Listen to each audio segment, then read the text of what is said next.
ఒక ఎంఎస్ఎంఈస్ కోసం ఒక పాలసీ మన రాష్ట్రంలో ఉండాలి.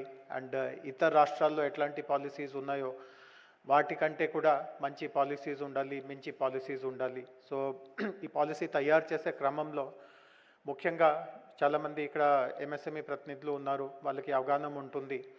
ఎంఎస్ఎంఈ పర్ఫార్మెన్స్ని అధ్యయనం చేయడానికి సాధారణంగా కొన్ని అంశాలు ఉంటాయి. ఉదాహరణకి రాష్ట్రంలో ఉన్నటువంటి జీడిపిలో ఎంఎస్ఎంఈ భాగం ఎంత ఉంది, రాష్ట్రంలో ఉన్నటువంటి ఉపాధి కల్పనలో ఎంఎస్ఎంఈ భాగం ఎంత ఉంది, రాష్ట్రం నుంచి జరుగుతున్నటువంటి ఎగుమతుల్లో ఎంఎస్ఎంఈ భాగం ఎంత ఉంది, రాష్ట్రంలో కొత్త పేటెంట్స్ ఫైల్ అవుతూ ఉంటే, కొత్త ఆవిష్కరణలు జరుగుతూ ఉంటే దాంట్లో ఎంఎస్ఎంఈ భాగస్వామ్యం ఎంత ఉంది. సో ఇట్లాంటి పరిణామాల మీద ఎంఎస్ఎంఈ పర్ఫార్మెన్స్ని మనము సాధారణంగా బేరీజ్ వేస్తాము.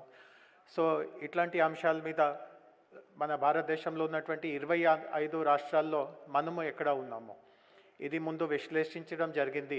అండ్ చాలా స్పష్టంగా మనకు తెలిసింది ఈ 4-5 అంశాల్లో ఏ దాంట్లో కూడా తెలంగాణ మొదట 5వ ర్యాంక్స్లో లేవు.